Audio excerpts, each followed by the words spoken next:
देखिए, मैंने पिछले हफ्ते जो विजिट की है दिल्ली की, मैं सभी चैनलों के माध्यम से जम्मू कश्मीर की जनता को विश्वासन दिलाना चाहता हूँ कि जम्मू कश्मीर की जो हमारी 96 से जो मिलिटेंसी फैला गई थी जम्मू कश्मीर के अंदर, उसमें जनता के साथ अत्याचार हुआ था और काफ़ी सारे मिलिटेंसी ने जो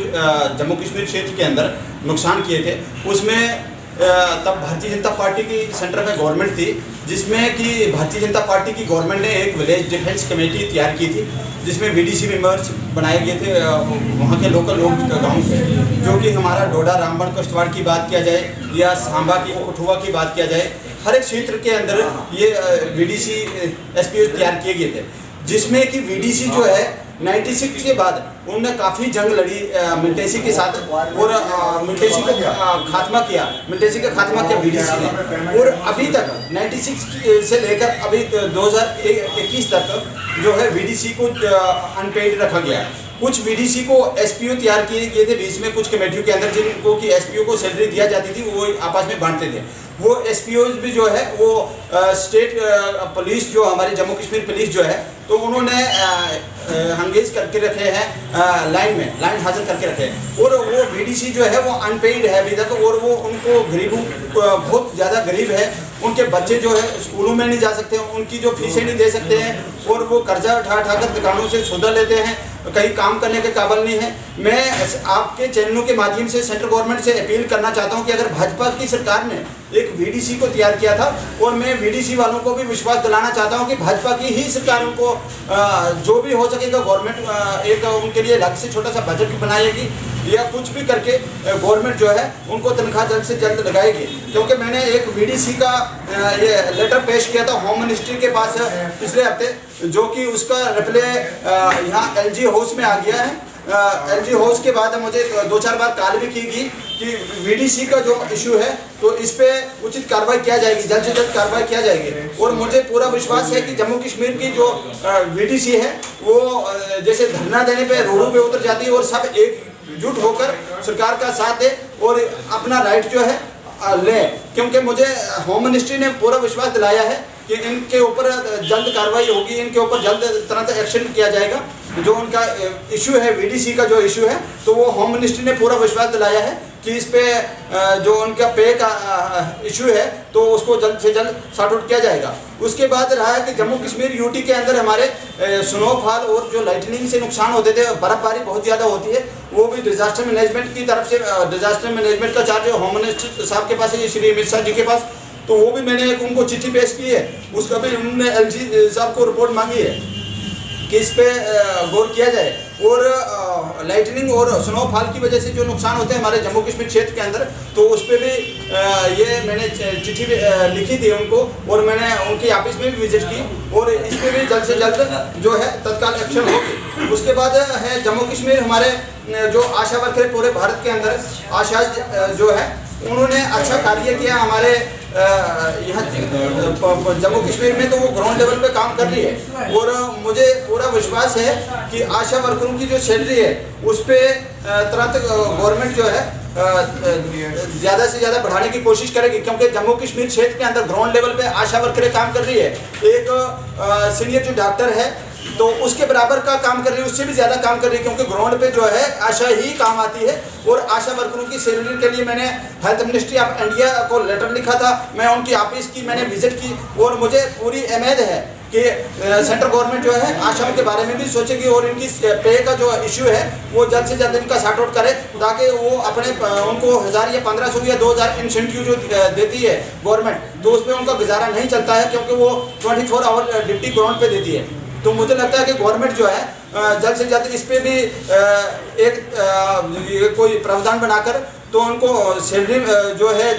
जो इंसेंटिव मिलता है 1500 या 2000, उससे करके 20,000 तक कम से कम सैलरी उनको मिले। और मैं कहता हूं कि जो ये डिपार्टमेंट के जितने भी अधिकारी डेली विजिट से है या जेके पीडीसी हमारे बलियाड़ प्रोजेक्ट चंद्रकोट में वहाँ उनका प्रोटेस्ट वगैरह चल रहा था, तो एमडी साहब के ऑफिस में मैंने कल ही बात की थी, तो उन्होंने सैलरी उनको कहीं पिछली जो पेंडिंग थी वो ढाल दी। जो डेली विजिट का इशू है, मैं कहता हूँ कि जो भी हमारे जम्मू कश्मीर की जनता है और बेरोजगार यूथ जो है, जो कभी प्रोटेस्ट करते हैं, सड़कों पे आ जाते हैं। मैं कहता हूँ कि सबको सरकार के साथ मिलकर चलना चाहिए और मुझे पूरी उम्मीद है कि हमारी भारतीय जनता पार्टी की जो गवर्नमेंट है वो जल्द से जल्द इस पर संज्ञान करेगी, क्योंकि जितने भी महकमे हैं, चाहे VDC का इशू है, SPOs का इशू हो, होमगार्ड का इशू हो, होमगार्ड का भी मैंने होम मिनिस्ट्री साहब को लिखा है कि इनका जो पे का इशू है तो वो सॉर्ट आउट किया जाए। और जो जम्मू कश्मीर के अंदर VDC, SPOs, जो SPO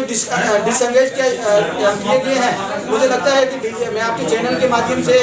DG साहब से भी रिक्वेस्ट करूंगा और LG साहब से भी कि वो जल्द से जल्द इस पे कोई संज्ञान लें और जो डिसंगेज SPOs है जिनको 2-2, 4-4 साल के बाद निकाला गया है उनको दोबारा से रीएंगेज किया जाए। और क्योंकि यहाँ जो अभी भूखला टेक चल रहा है जम्मू कश्मीर की जनता के अंदर कि भारतीय जनता पार्टी जो है कभी हमारे काम नहीं करती, ग्राउंड लेवल पे काम नहीं करती। भारतीय जनता पार्टी जनता के साथ खड़ी है और डेवलपमेंट कर रही है, ग्राउंड लेवल पे काम कर रही है। और मैं आपके चैनलों के माध्यम से सभी जनता को ये विश्वास दिलाना चाहता हूँ कि हर एक नागरिक के साथ, हर एक VDC के अधिकारी के साथ, हर एक SPOs के साथ, हर एक आशा वर्करों के जो भी चाहे कोई किसी भी महकमे का अधिकारी है, सबके साथ, सब जनता के साथ, सब युवा के साथ जो भारतीय जनता पार्टी है वो खड़ी है और इस पे काम करेगी ग्राउंड लेवल पे। अभी माननीय प्रधानमंत्री जी की जो स्कीमें हैं वो ग्राउंड लेवल तक भारतीय जनता पार्टी का हर एक कार्यकर्ता सिपाही बन के काम कर रहा है, ग्राउंड लेवल तक पहुँचाने में प्रयास करता है। और हमारे जो जम्मू कश्मीर के अंदर मैंने कुछ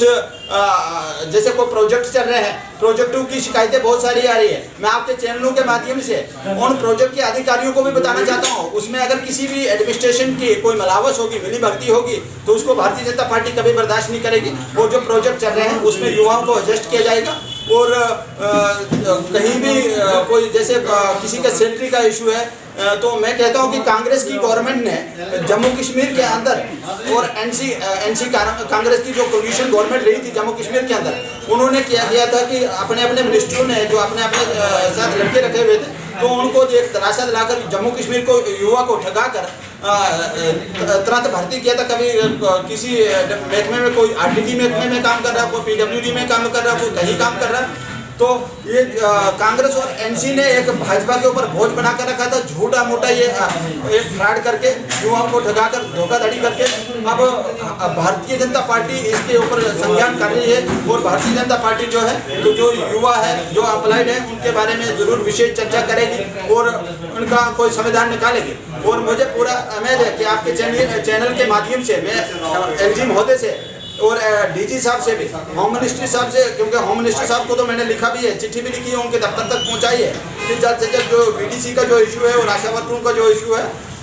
जो जम्मू कश्मीर क्षेत्र के अंदर है तो उनका कोई संविधान करेंगे और संविधान निकालना चाहिए उनको। और जल्द से जल्द इनकी तनख्वाहों के बारे में अगर मैं तो नेक्स्ट वीक